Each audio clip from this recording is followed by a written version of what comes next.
Hip-hop isn't just music, it's a language, a culture, an art form. Beneath every rhyme, there's a story.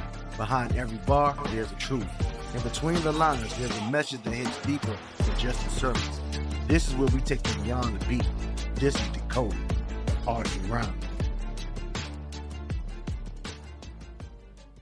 Welcome to this in-depth analysis of Tupac Shakur's Blasphemy. In this video, we'll break down his powerful lyrics, explore their biblical parallels, and uncover the societal truth Tupac reveals. This song, like much of his work, forces us to confront questions about faith, justice, and systemic oppression.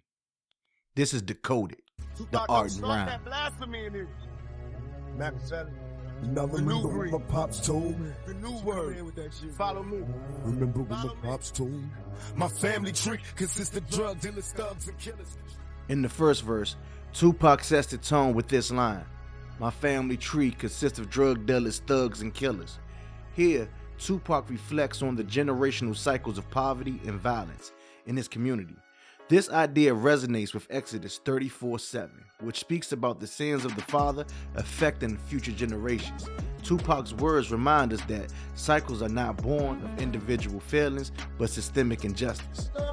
I mean that shit, because these white folks see us as thugs. I don't care what y'all think. I don't care if you think you a lawyer, if you a man, if you an African American, if you whatever the fuck you think you are. We thugs and niggas to these motherfuckers. 10 rules to the game, but I share with you too. No, niggas gon' hate you for whatever you do. Now This line mirrors the 10 Commandments from the Bible, suggesting that the street code operates as an alternative moral system. It positions these rules as pragmatic laws for survival in an environment where institutional guidance is often absent or inaccessible. Rule 1, get your cash on MOB. That's money over bitches cause they breed envy. Now MOB because they breed envy.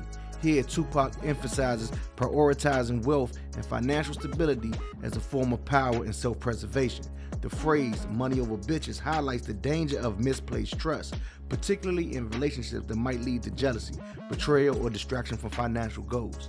Another gem. Rule 2 is a hard one. Watch for phonies. Keep your enemies close, nigga. Watch your homies. Rule 2 is a hard one. Watch for phonies. See, this advice reflects a core theme in Tupac's work: betrayal by those closest to you. The idea of watching your homies stems from the reality that betrayal often comes from within, a concept with biblical parallels such as Judas' betrayal of Jesus in the New Testament. The chorus, featuring Prince I Tell Joe, critiques the exploitation of religion for personal gain while ignoring the suffering of the oppressed.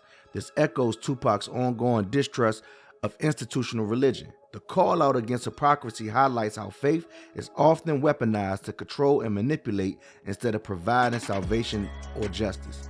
Now peep this clip right here. Bro, if the churches took half the money that they was making and gave it back to the community, we'd be all right.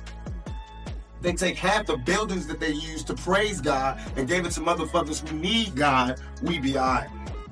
We be all right. Have you seen some of these goddamn churches lately? It's ones that take up the whole block in New York. It's homeless people out here. Why ain't God letting them stay there?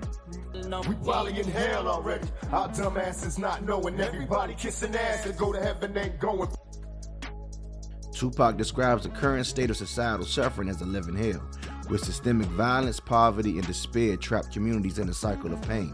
This aligns with religious interpretations of hell as a place of torment, blending biblical imagery with a critique of real-world conditions. Put my soul on it. I'm fighting devil niggas daily, plus the media be crucifying brother Savannah. See, here he speaks outwardly about people who seek heaven through superficial acts while ignoring the moral depth required to attain it. This mirrors Matthew 7:21, where Jesus warns that actions, not words, determine salvation. Tell me I ain't God, son. Nigga, mama virgin. Tell me I ain't God, son. Tupac parallels himself with Jesus, emphasizing his prophetic voice and role as a martyr-like figure. The comparison to Jesus' divine conception highlights the societal disbelief in Tupac's worth or spiritual identity, even as he strives to uplift They others. say Moses split the Red Sea. I split the blunt and rolled the fat when I'm deadly. Babylon beware. I split the blunt and rolled the fat one up. Babylon beware. The juxtaposition contrasts biblical miracles with Tupac's earthly coping mechanisms. It underscores the absence of divine intervention in his struggles, suggesting that individuals in his environment often turn to vices to deal with hardship. For the Pharaoh's kids, retaliation making legends off the shit we did. Still bullshitting niggas in Jerusalem, waiting for signs. God coming, she just taking the time. Living bottom now while the water flow. I'm contemplating plots, wonder where the thought to go. Brothers getting shot, coming back, resurrected. This that raw shit, nigga, check it. That raw shit. And I remember what my papa told me. Remember what my papa told me. Blasphemy. Not for them, I'm still in the name of the Lord. Them I tell no fly, how them I in the clouds, in the name of the Lord, thing while the people in the ghetto feel nothing. The preacher want me buried, why? I know he a liar. The preacher want me buried, why? Tupac expresses distrust in religious leaders who exploit their position for personal gain.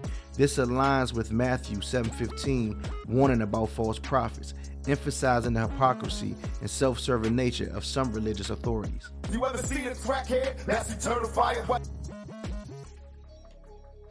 That's eternal fire. This metaphor links addiction to the torment of hell, describing how substance abuse destroys lives and communities. It critiques societal neglect of addiction as a systemic issue, treating it as a moral failure rather than addressing root causes. Why you got these kids' minds thinking that they're evil while the preacher being freaky? You say honor God's people. Why you got these kids' mind thinking that they evil? Here, Tupac calls out the damaging impact of labeling youth as inherently sinful while excusing immoral behavior among religious leaders. This hypocrisy parallels Matthew 23:27, where Jesus condemns leaders for their outward righteousness and inward corruption. Should we cry when the Pope died? My request, we should cry if they cry when we bury Malcolm X. We should cry if they cried. Tupac critiques the global mourning for figures like the Pope, while marginalized leaders like Malcolm X receive far less recognition or respect. This line highlights the racial and societal disparities in how grief and value are assigned to certain people. Mama, tell me, am I wrong? Is God just another cop waiting to beat my ass if I don't go pop? Is God just another cop? This poignant line reflects Tupac's fear that divine authority, like institutional authority, may be unforgiving and punitive. It reveals his strained relationship with faith, shaped by a lifetime of oppression and systemic violence. Memories of a past time, giving up cash to the leaders, knowing damn well they ain't gonna feed us. In my brain, how can you explain time in the BC? It's hard enough to live now in these times of grief. They say Jesus is a kind man, but he should understand times in this crime land. My third nation, do what you gotta do, but know you gotta change. Try to find a way to make it out the game. I leave this and hope God can see my heart is pure. Is heaven just another door?